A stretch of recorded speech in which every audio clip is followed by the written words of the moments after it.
Hola, ¿qué tal? Mi nombre es Jorge Barrera, soy antropólogo social y vamos a continuar con nuestra parte de Historia de México. En esta segunda sesión vamos a seguir platicando brevemente sobre los elementos primordiales y las características fundamentales que van a componer todas las sociedades o las civilizaciones mesoamericanas y la importancia que tuvieron estas para la conformación de nuestra historia, ¿no? De nuestra cultura y de nuestras concepciones ideológicas. La sesión pasada habíamos hablado brevemente sobre las primeras civilizaciones. En esta ocasión vamos a empezar a hablar sobre una de las grandes civilizaciones que dio Mesoamérica a la humanidad. Esta va a ser la civilización maya. Para poder hablar de los mayas, bueno, sería muy extenso, muy amplio, ya que los mayas van a constituir una de las civilizaciones más poderosas, más importantes, más complicadas, perdón, de todas las civilizaciones mesoamericanas. Entonces, vamos a ver que los mayas van a aparecer, nos dicen los fechamientos, a partir del 500 antes de Cristo al 300 después de Cristo. Y posteriormente, dentro de esta temporalidad, va a haber algunas subclasificaciones en torno a las etapas de los mayas. Entonces, vamos a ver que para los mayas va a tener una influencia principal de la primera cultura de los olmecas, debido a que los olmecas van a empezar a migrar, van a empezar a moverse de la parte del Golfo de México. Algunos van a migrar a la región sureste, y a partir de ahí algunas tribus que se habían asentado anteriormente en esta región van a conformar la civilización, la sociedad maya. Entonces, algo muy importante en los mayas, por ejemplo, vamos a empezar a hablar de sus aspectos de la construcción. Los mayas hacían basamentos piramidales escalonados, superpuestos, con una construcción en la parte superior, ¿sí? Desarrollan esta técnica que te mencionaba a la sesión pasada, lo que es el estuco, esa terminación blanquizca que se pueden observar en todas las construcciones mayas. Y estas construcciones van a ser los ejes fundamentales de sus ciudades. Ahorita vamos a hablar brevemente de algunas de sus ciudades. Y estas ciudades fueron acrecentando este crecimiento demográfico. En un momento determinado la pregunta sería, bueno, ¿por qué fueron dejando o abandonando estas ciudades y construyendo otras? Bueno, esto se debió principalmente a este expansionismo demográfico y en algunos casos al agotarse los recursos naturales, principalmente la madera, ya que para desarrollar esta técnica de estuco había que quemar piedra, y para poder quemar piedra, bueno, se consume infinidad o una cantidad bastante considerable de madera. Entonces, al irse acabando los recursos de los bosques que había alrededor, bueno, tuvieron que ir abandonando estas ciudades. Ok, entonces vamos a ver que centros importantes mayas, podemos encontrar las ciudades de Palenque, de Tikal, de Tulum, que van a representar todos estos procesos de cambios. Entonces vamos a ir hablando brevemente de las etapas que van a componer los periodos mayas. Por ejemplo, del 900 al 1541, que va a ser una parte final del esplendor maya, pues vamos a encontrar que estas ciudades ya estaban totalmente conformadas, se basaban fundamentalmente en un sistema económico de tributos, es decir, a las pequeñas poblaciones que había alrededor eran sometidas y eran obligadas a pagar un tributo a los gobernantes. Este gobernante pues tenía la característica también de ser un guerrero sacerdote, que se elegía por linaje, eso lo vamos a platicar en un momento, y Entonces, la sociedad maya o las castas o los linajes van a tomar mucho auge. Este, Vamos a ver que te vas a encontrar en algunos datos que se habla de clanes mayas. Te voy a decir algo muy importante. Para que poder definir un clan se necesita una idea, por ejemplo, de un tótem, que es una idea sagrada, una cuestión mítico-religiosa, que a partir de este tótem, bueno, se explica el origen del clan y todas sus características. En las cuestiones mayas no había este tótem, no había ningún dato arqueológico, nos deja ver que la posibilidad de que existiera esta visión totémica. Entonces, por lo tanto, no podemos hablar de clanes, si no hay tótem, no hay clan. Entonces, pero sí podemos hablar de tribus, sí podemos hablar de castas, sí podemos hablar de linajes. Y para el desarrollo de la sociedad maya, pues era importante las castas, los linajes, ya que a partir de ahí, pues tenía que ver todo su estratificación social.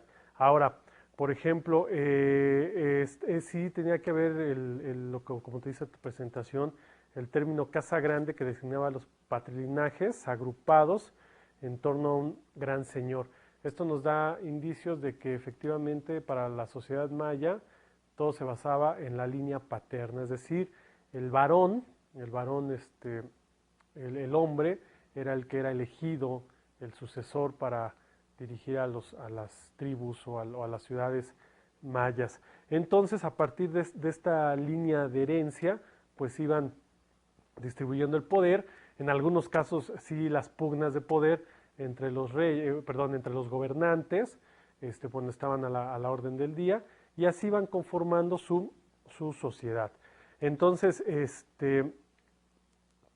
vamos a ver que el gobernante, que era el eje central de toda la sociedad maya, bueno, va a recibir el nombre de Alash Uinik, el cual va a dirigir todas las ciudades, todas las sociedades, hasta un periodo determinado o hasta que tenga que heredar el poder. Ciudades importantes mayas podemos encontrar como Bonampak, Palenque, Chichén Itzá y Tikal. Algo muy característico de los mayas es que van a elaborar fechamientos exactos, calendarios de 365, 260 días, esto representado en sus estelas. ¿Sí? Las estelas eran o son, vamos a ponerlo así, un bloque de piedra tallada donde representaban algún fenómeno estelar, alguna sucesión de poder o algún sacrificio y fechaban estas estelas con la periodicidad de su calendario, un calendario de 365, 260 días que tenía que ver con los ciclos agrícolas o los ciclos lunares. Algo muy importante, los mayas van a desarrollar un sistema de numeración vigesimal y va a ser la primer civilización mesoamericana que va a utilizar, por ejemplo, el cero ya como un elemento primordial para estas sociedades. Ahora, los mayas van a estar presentes en este espacio de tiempo, mientras que para ya en el periodo ya totalmente posclásico, ya en la última etapa de Mesoamérica, va a aparecer una de las principales civilizaciones que van a cambiar o le va a dar un giro a todas las civilizaciones habidas en ese entonces en Mesoamérica. Esta va a ser el llamado Pueblo del Sol, o la cultura mexica, o también conocida como la cultura azteca. Entonces, los aztecas van a llegar a la parte del altiplano central a partir de 1325. Es bien interesante ver que los aztecas pues era una tribu nómada que provenía de Aztlán. Nos dicen algunos datos históricos o arqueológicos que Aztlán lo podemos ubicar en la parte de lo que podría ser ahorita conocido como Aridoamérica, Oasisamérica principalmente. De ahí es donde nos hacen la referencia que se ubica Aztlán. Estas tribus migran con una visión mítico-religiosa, porque los aztecas, déjame decirte que principalmente tenían dos actividades. Una de ellas era la religión. Entonces, en esta visión religiosa, tiene el mensaje de su máxima deidad, llamada Huitzilopochtli, o el colibrí zurdo, donde Huitzilopochtli les anuncia que donde se representa esa señal mítica, religiosa, pues ahí es donde ellos van a tener que fundar su ciudad. Esta señal, bueno, como sabemos, pues es el águila devorando una serpiente. Entonces, va a haber esta constante migración de estos, este naciente pueblo azteca, y en la parte del altiplano central, lo que conocemos ahorita como Zócalo, en la parte central de este altiplano central, bueno, es donde ellos van a tener esa visión mesiánica del águila devorando a la serpiente, y es donde pues comienzan a establecer su ciudad. Pero aquí la cuestión es de que esta parte del altiplano central estaba dominado por un señorío anterior a los aztecas, que era el señorío de Azcapotzalco. Entonces, los mexicas en un principio van a ser sometidos por este señorío o este gobierno de Azcapotzalco, y van a estar como pueblo dominado que le va a tener que dar tributo a este señorío. A partir de este periodo, los aztecas van a desarrollar lo que se le conoce en la historia como la Triple Alianza, que va a ser el señorío, obviamente el pueblo mexica con el señorío de Texcoco y el señorío de Tlacopan, donde van a unirse para derrocar al señorío de Azcapotzalco. Y entonces ahora sí vamos a ver que va a ser el principio del poderío azteca, que va a regir hasta 1521, donde va a ser derrotado por los españoles. Los aztecas van a representarnos principalmente la fusión, totalmente la fusión de todas las culturas mesoamericanas, porque vamos a ver que una de sus formas de dominio, por así decirlo, eran las llamadas guerras de conquista. Estas guerras de conquista tenían un antecedente. ¿Cómo funcionaba todo este proceso social, económico de los aztecas? Bueno, vamos a ver primero la cuestión de la estratificación social, donde va a estar implícito el funcionamiento del señorío azteca. En la primera escala, en la jerarquía más alta de la sociedad azteca, bueno, van a estar los llamados tlatoanis, o el que porta la palabra en náhuatl. El tlatoani, que era el gobernante, era elegido sí por linaje, sí por una descendencia, y tenía una doble función, además bueno, tenía la función de gobernar y además esta función de garantizar los rituales, de garantizar las festividades religiosas para el pueblo azteca. Entonces, en esta doble función, bueno, se apoyaba en sus concejales, que eran los llamados tecutlis, ¿sí?, que eran los que apoyaban las decisiones del tlatoani. Debajo de los tecutlis estaban los pochtecas, y aquí es donde vamos a ver cómo iban a funcionar estas guerras de conquista. Los pochtecas eran los comerciantes, ¿sí? Los comerciantes tenían un poder social, tenían una alta jerarquía social, pero no tenían un poder político. El posteca o el comerciante en un momento determinado organizaba grandes, por llamarlo así, grandes incursiones, buscando nuevos caminos, nuevos territorios para poder intercambiar sus productos.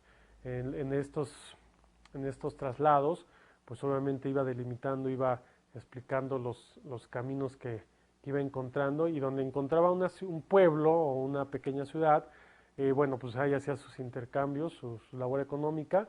Cuando regresaba a la ciudad, a la gran Tenochtitlan, pues indicaba los lugares donde había pequeñas ciudades, y entonces, bueno,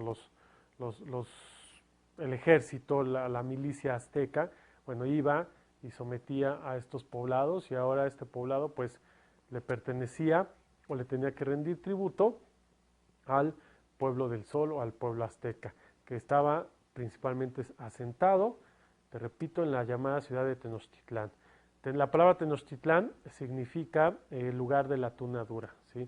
Recibe este nombre porque, bueno, sabemos que esta ciudad de Tenochtitlán en un principio no estaba asentada en tierra firme, sino era una serie de isletas, de lagos, donde en esta formación de dicha ciudad, bueno, los aztecas tuvieron que irrigar todo todos estos lagos mediante acueductos, por llamarlo así, para poder construir sus edificaciones. Pero bueno, entonces esta era la función del Posteca. Ya después del Posteca, bueno, seguía, por ejemplo, el Masehuali y el Tlacoli, perdón, que eran las clases sociales bajas.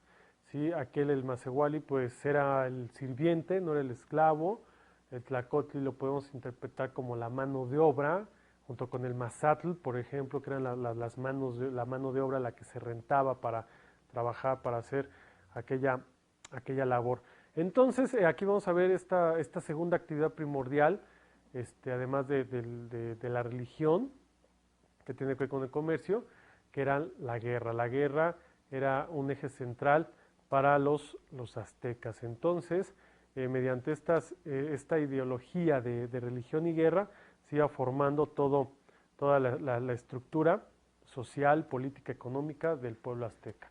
Entonces, esto comenzaba desde la infancia, por ejemplo, la educación azteca hasta los 10 años, por decirlo así, era a cargo de los padres o de la familia.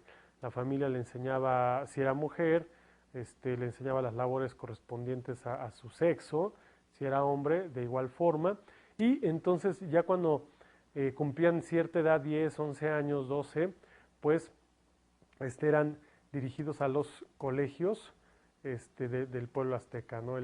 Por ejemplo, el Tepozcali, el Calmecal, que eran las casas, por decirlo así, o los centros de educación, donde, por ejemplo, en el Calmeca, que eran los monasterios, por decirlo así, donde se preparaban a los sacerdotes. Y la otra casa, pues eran las casas militares. Algo importante, todos los ciudadanos aztecas tenían que, en un momento determinado, ser parte o pertenecer al ejército azteca. Y si en un momento determinado mostraban habilidades o aptitudes para dicha labor, bueno, ya conformaban el ejército o la milicia azteca, integrada por, como sabemos, por los llamados caballeros águila y los caballeros jaguar, que era así como que la élite del ejército, donde, bueno, servían para expandir el poderío y el dominio azteca. También otra cosa que nos llama la atención de este pueblo del Sol es, por ejemplo, su visión en torno a la idea de vida, a la idea de muerte.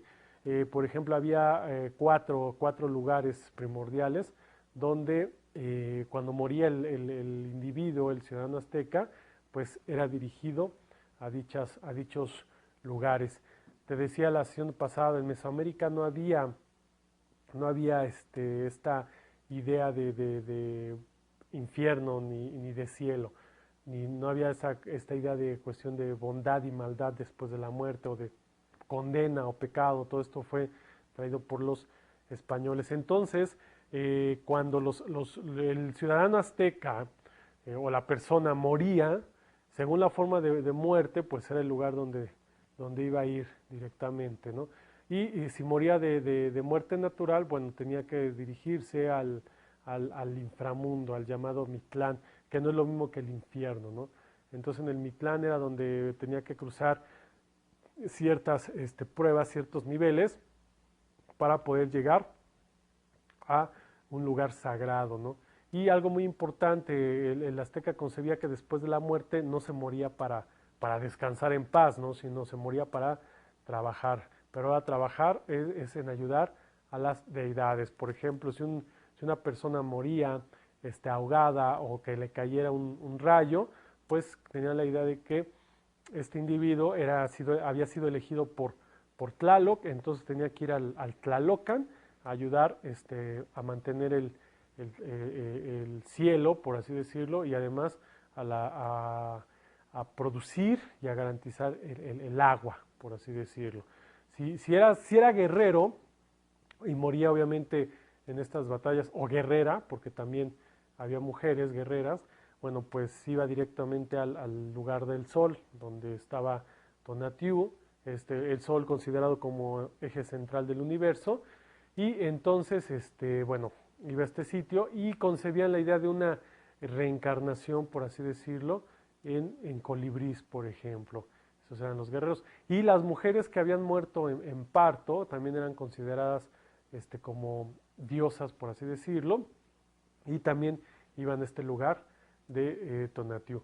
Entonces, también, por ejemplo, los niños que no había, los neonatos que habían muerto antes de probar alimento sólido, se iban directamente a un árbol de mamas, un árbol nodriza, donde esperaban una segunda oportunidad de regresar a a este plano mortal.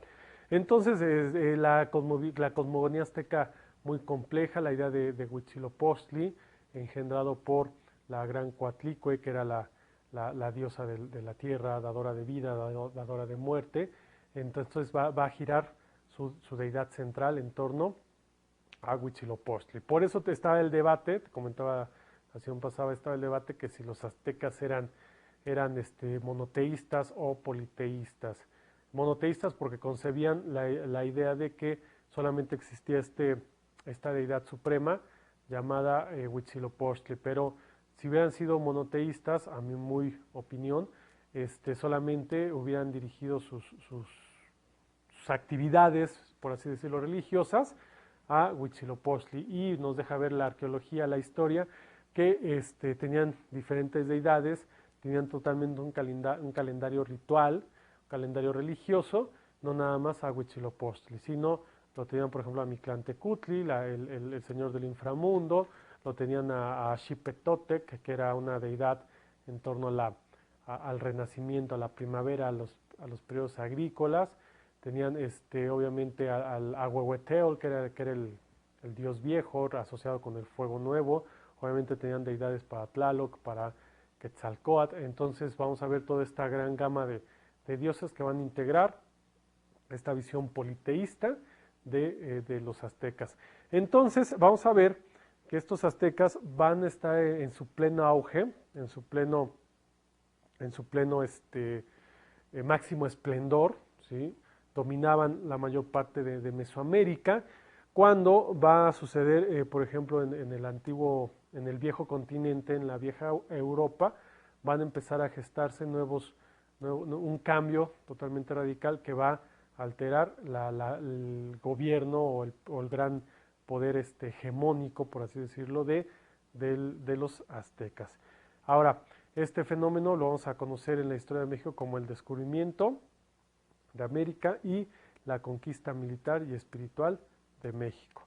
Entonces, te repito, los aztecas estaban en estos procesos de expansión, cuando en Europa, bueno, vamos a ver que se llevaba o se empezaba a cuajar lo que es el Renacimiento, y este Renacimiento iba a traer nuevas ideologías, nuevas formas de pensamiento, los cuales van a estar representados en el avance pues tecnológico, artístico, político y por qué no decirlo también religioso.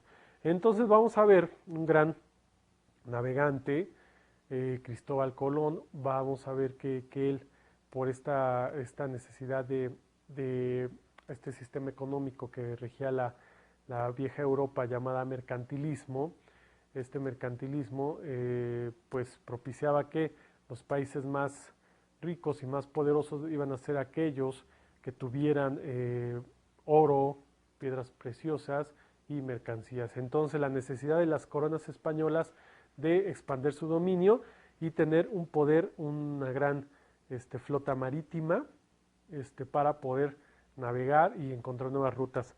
Entonces en estas se andaba cuando este personaje Cristóbal Colón.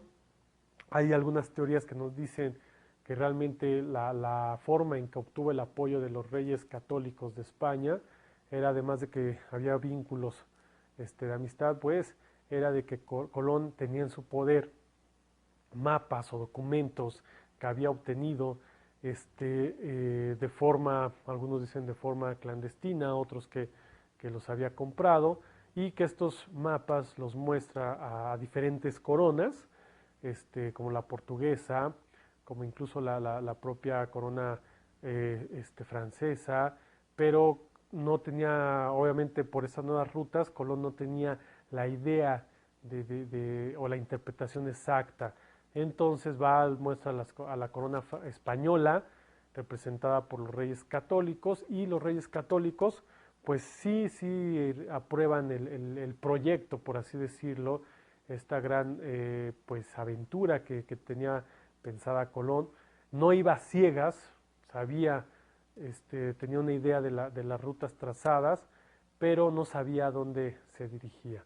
Él tenía la idea de que era una nueva ruta hacia las Indias, de hecho muere pensando que él había descubierto una ruta hacia las Indias, una nueva ruta, y entonces se encausa el 3 de agosto de 1492 a esta travesía marítima, en lo que ya conocemos como las Tres Carabelas, que va a buscar estas nuevas rutas de comercio que lo iban a llevar a las Indias. Entonces, para el 12 de octubre de 1492, llega a las Antillas, que fue el primer lugar donde va a embarcar o a desembarcar Colón, y descubriendo una nueva tierra, que a la postre esta tierra se le va a llamar América, en honor a Américo Vespucio, que fue el primer integrante de su flota que avista estos nuevos terrenos. Ok, entonces a partir de 1492 los españoles van a empezar a poblar todas estas nuevas tierras, ¿sí? Y no nada más los españoles, sino en la parte de Sudamérica, bueno, va a llegar la corona portuguesa, y en la parte de Norteamérica va a llegar la corona inglesa. Entonces, para lo que es la parte de América como tal, lo que conocemos como Centroamérica, o Aridoamérica, y parte de América Central, bueno, va a estar presente la corona española. Entonces, bueno, los españoles empiezan a poblar todo lo que son la parte del Caribe, de las Antillas, como Cuba, Santo Domingo, lo que nos gusta como Puerto Rico y Haití. Entonces empiezan esta labor de extraer todas las riquezas, todas las mercancías, todos aquellos productos que podían intercambiar y que podían acrecentar la corona o el poderío español. Entonces, al terminarse las riquezas o al terminarse las mercancías que tenían en estos primeros lugares donde fueron poblados por españoles o iniciaron este periodo de colonización, bueno, vamos a ver que van a comenzar las nuevas expediciones para buscar nuevos territorios, nuevas mercancías y acrecentar el poderío español. Entonces, el gobernador de Cuba, Diego de Velázquez, va a ser el que propone financiar las nuevas expediciones encargadas por tres de los grandes conquistadores de la corona española. Entonces, estos conquistadores van a ser, por ejemplo, va a ser Francisco Hernández de Córdoba, que él se va a encargar a partir de 1517 de la expedición en lo que converge a la zona de Yucatán.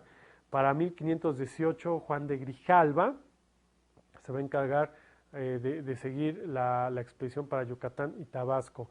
Y la expedición más fuerte, por así decirlo, va a estar a cargo de un no buen amigo, no buen colega de Diego de Velázquez, que va a ser Hernán Cortés, que va a iniciar su conquista, su expedición de conquista en la parte de Yucatán, pero con miras a la parte central de esta naciente nueva España. Y esto va a ser a partir de 1519.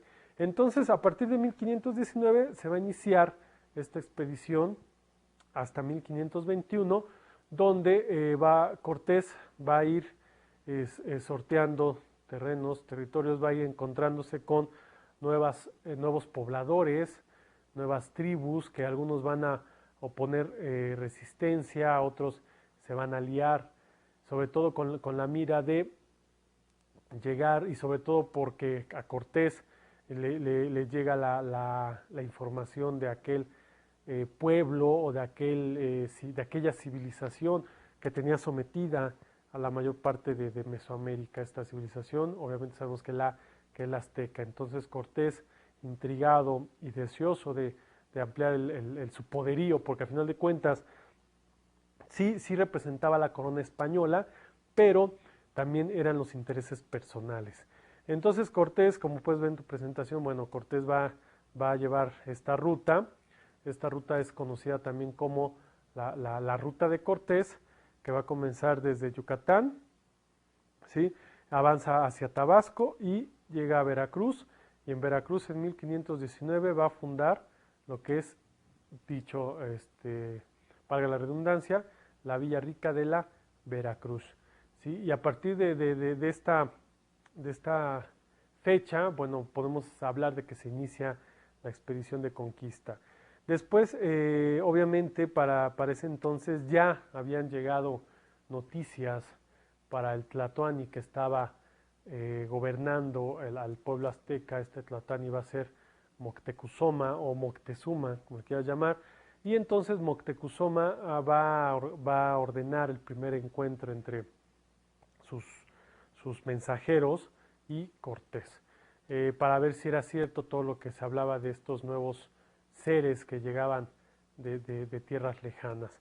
Entonces vamos a ver algo muy importante. Aquí va a empezar una serie de conflictos ideológicos, políticos para Moctezuma, ya que él como Tlatoani y como sacerdote pues tenía que garantizar y validar si estos individuos o estos nuevos visitantes eran mortales o eran dioses. Recordarás que yo te había mencionado del mito de Quetzalcóatl del hombre. Bueno, pues para este entonces Cortés ya había recibido mucha información por parte de algunos soldados o algunos expedicionarios españoles que se habían perdido tiempo atrás y que habían sido adoptados por las tribus o los grupos indígenas. Bueno, Cortés ya había recibido mucha información de la idea religiosa de los personajes principales, quiénes eran estos individuos aztecas, y además un personaje que va a fungir una labor primordial en este periodo de conquista, que va a ser la traductora o que va a ser la encargada también de comunicar las diferentes formas de gobierno ideológicos que tenían estos pueblos. Este personaje, bueno, es conocido en la historia por Malitzin, o la llamada Malinche, ¿no? Que va a ser entregada a Cortés como regalo, y Cortés, bueno, va a utilizar su conocimiento del terreno, su conocimiento de estas creencias, de estas culturas, para poder ir sorteando diferentes obstáculos que se van a presentar en esta conquista. Entonces, a partir de aquí, Cortés, para obtener un poder simbólico, un poder religioso, bueno, se va a adjudicar la idea de que él es la reencarnación o la resurrección de Quetzalcóatl, ¿sí? Ya que Quetzalcóatl, el que te había comentado de los toltecas, había prometido regresar a sacar a sacar a su máximo esplendor a su pueblo. Bueno, Cortés, él se adjudica este rol, y bueno, muchos pueblos que creían o habían escuchado hablar del mito de Quetzalcóatl, bueno, pues lo vieron como el sucesor de Quetzalcóatl, que los venía, algunos de ellos, a liberar del dominio azteca. Entonces vamos a ver que va a iniciar su travesía rumbo a la ciudad de Tenochtitlan. Va a pasar por diferentes lugares, va a empezar a hacer aliados, por ejemplo los tlaxcaltecas, y los tlaxcaltecas se unen a Cortés no nada más como una cuestión de traición para el pueblo de Tenochtitlan, sino también para quitarse el yugo el yugo de los aztecas, con esta idea mesiánica que traía Cortés. Y pues si lo vemos desde este punto de vista, no fue una traición, sino fue una cuestión de conveniencia, de intereses para el pueblo azteca, ya que Cortés en un momento determinado, pues sí prometía quitar el yugo azteca, pero jamás les dijo que iba a poner el yugo español. Entonces, bueno, los tlaxcaltecas se convierten en un gran pueblo aliado para la conquista militar de Hernán Cortés. Para el 8 de noviembre de 1519, Cortés entra a la Gran Tenochtitlan y es donde se va a entrevistar con el Tlatoani Moctezuma. Algo muy importante para este periodo, va a haber un gran clima de conflicto político entre los concejales del Tlatoani y el propio Tlatoani, ya que debido a la matanza de Cholula era un pueblo que estaba aliado para los aztecas. Cortés le envía un mensaje muy claro y conciso, ¿no? Yo no vengo a negociar, yo vengo a quitarte el poder, y la muestra de esto es que voy a matar a tus aliados. Entonces, la pregunta sería, bueno, ¿por qué Moctezuma no manda al ejército, no manda a este gran poderío militar que tenían los aztecas, que incluso Cortés sabía plenamente de dicho poderío? Y bueno, ¿por qué no lo manda? Aquí vamos a ver uno de los primeros conflictos que va a tener Moctezuma con sus concejales, porque los concejales o gran parte de la política azteca, pues sí quería que Moctezuma enviara al ejército para derrotar o destruir a estos invasores. Y Moctezuma tenía el conflicto religioso, porque no sabía si realmente estos enviados o estos seres que venían de tierras lejanas eran dioses o eran humanos. Hay que recordar que la función principal del Tlatoani, era garantizar los rituales religiosos como sacerdote y además administrar la ciudad. Entonces, piénsalo así, si Moctezuma hubiera mandado a eliminar a los españoles, bueno, no sabía si realmente eran dioses o eran humanos. Obviamente no tardó mucho tiempo en darse cuenta de la realidad. Entonces, para 1520, Cortés Cortés, su ejército y algunos aliados van a vivir en la ciudad de Tenochtitlan. Antes de que toman de rehén a Moctezuma, pero rehén entre comillas, ya que Moctezuma los recibe, incluso los lleva a su palacio, por llamarlo así, a sus casas, que la podemos encontrar ahorita en la parte de lo que es el Monte de Piedad, el que está a un costado de la Catedral Central en el Zócalo. Ahí eran las casas del gobernante del Gran Tlatoani. Ahí viven un tiempo determinado los españoles con sus ejércitos aliados. Y entonces aquí va a suceder dos hechos importantes que van a desatar ya de forma tácita la guerra entre los españoles y los aztecas. De Cuba va a llegar un conquistador llamado Pánfilo de Narváez, mandado por Diego de Velázquez, ¿sí?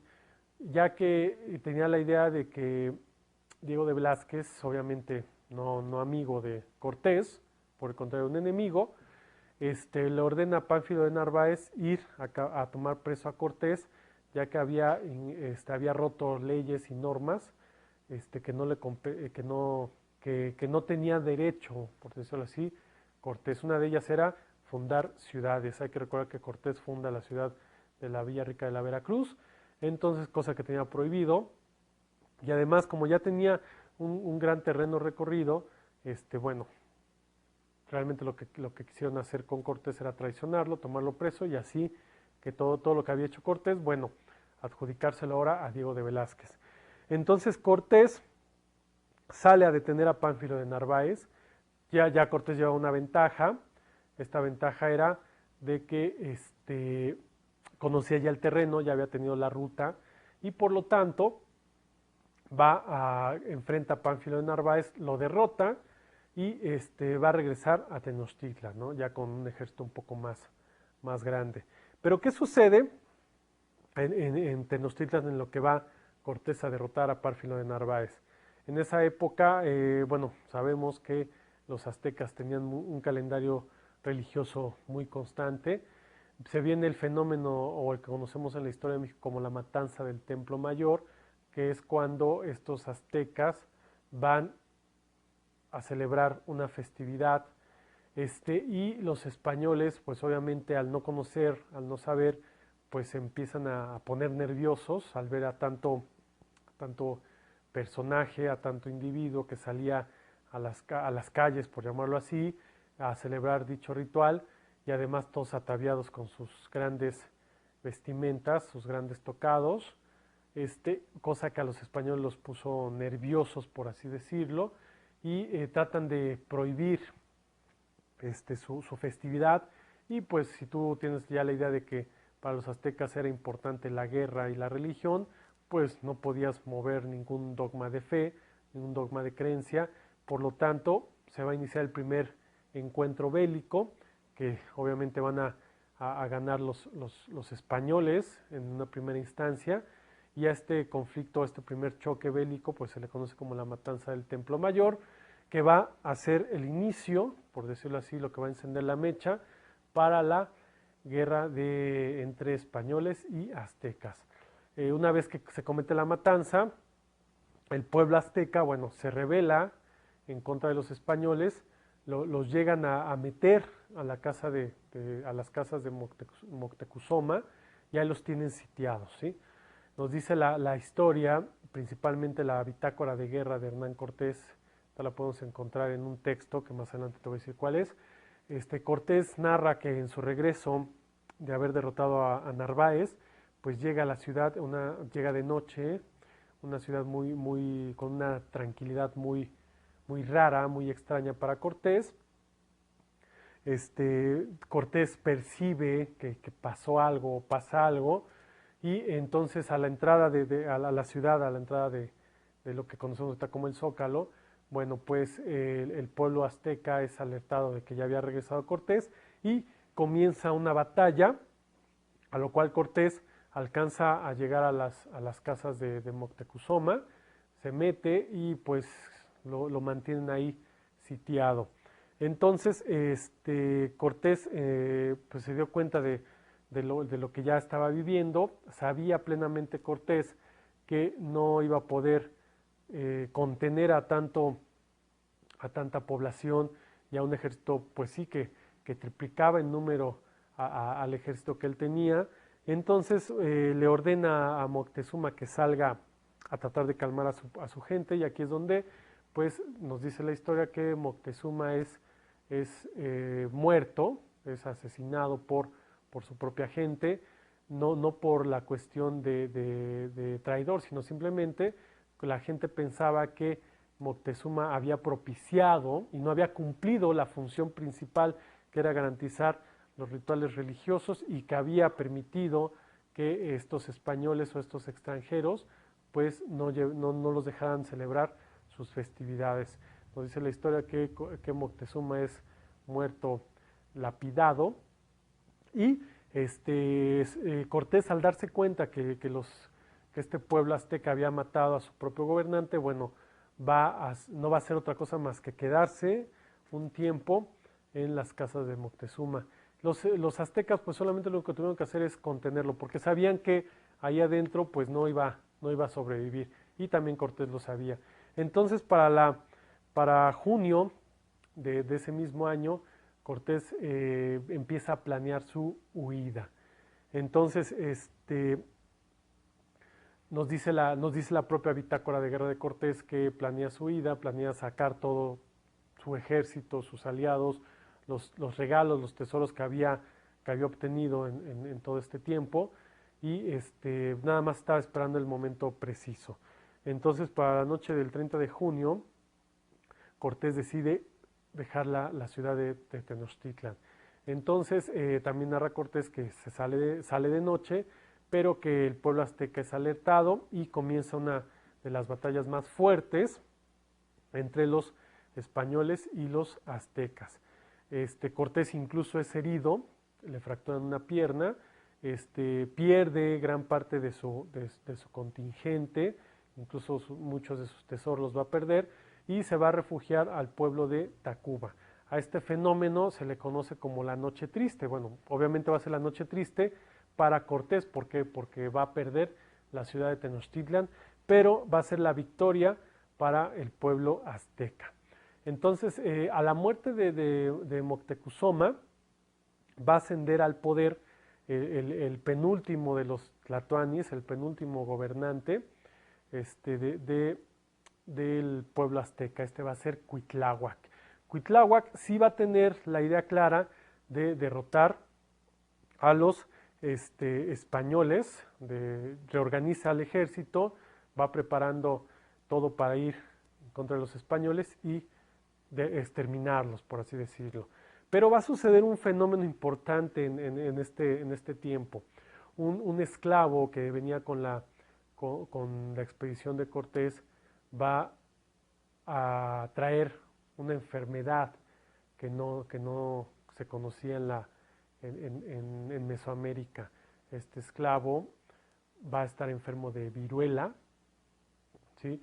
Esta viruela va a contagiar a parte del pueblo azteca, y este contagio de una enfermedad nueva en un lugar donde no existía un sistema inmunológico, por así decirlo, pues va a generar una epidemia que va a diezmar a toda la población azteca. Incluso Cuitláhuac va a morir víctima de esta epidemia, que en un principio va a ser de viruela. Obviamente cuando empieza a morir la gente, pues se propaga. No había modo de repente ya de ir enterrando o de ir cremando o de ir desechando los cadáveres de los pobladores aztecas. Esto va a generar que se fueran descomponiendo en lugares donde pues eran cotidianos o de común, y esto va a generar otra epidemia que va a ser la peste. Entonces, debido a estas epidemias, a estas enfermedades, pues se va a ir acabando literalmente gran parte de la población azteca. En este periodo, para el siguiente año, Cortés se da cuenta de esta epidemia. Bueno, reorganiza el poco ejército que le había quedado, conquista algunas pequeñas poblaciones que bordeaban Tacuba, y decide regresar a Tenochtitlan, ya con una Tenochtitlan totalmente diezmada por la enfermedad. Te repito, Cuitláhuac, el penúltimo tlatoani muerto, pues una ciudad desorganizada, diezmada. Además, Cortés corta los suministros de agua, entonces esto también va a generar más conflicto, más enfermedad para el pueblo azteca. Asciende al poder el último tlatoani, ¿sí? Que va a ser Cuauhtemotzin o Cuauhtémoc, que nos dice la historia que Cuauhtémoc, pues si tenía a lo mucho 20, 21 años de edad, pues ya era demasiado, no estaba preparado para llevar a un pueblo enfermo, un pueblo diezmado por la epidemia, y además un pueblo que estaba o que iba a ser invadido una vez más, pues no tenía la preparación suficiente. Entonces nos dice la historia que para 1521 Cortés llega una vez más a Tenochtitlan, se enfrenta a lo que quedaba de este pueblo azteca. El pueblo azteca le hace frente, pero obviamente ya está muy diezmado, no está organizado. Entonces lo que alcanzan a hacer es agarrar a su Huitzilopochtli, a esta deidad, y agarrar a los grandes principales o a los señores principales, a los objetos demás, y huyen, salen de Tenochtitlan y se refugian en el pueblo o en la ciudad de Tlatelolco. ¿sí? En Tlatelolco, bueno, siguen perseguidos por por Cortés, se enfrentan en la última batalla en Tlatelolco y nos dice la historia que el 13 de agosto de 1521, día de San Hipólito, Cortés toma preso a Cuauhtémoc y con esto nos dice la historia que va a terminar las civilizaciones mesoamericanas. Por eso te decía en un principio que el inicio estaba en duda, pero la certeza del término de las civilizaciones mesoamericanas va a ser con este fenómeno. Cuando Cortés en 1521 toma preso a Cuauhtémoc, ¿sí? Lo somete y con esto va a dar pie o va a cambiar y va a iniciar una nueva fase de la historia, por así decirlo, de la historia mexicana. ¿Sí? Ahora ya una vez sometido el pueblo azteca, vamos a empezar a hablar de la siguiente conquista. Se termina la conquista bélica y vamos a dar pie a la conquista espiritual. La conquista espiritual va a ser el cómo se le va a ir cambiando la visión religiosa de esta visión politeísta que tenían los aztecas a una visión monoteísta. Se va a conformar, una vez que acaba la cuestión bélica, se va a conformar la cuestión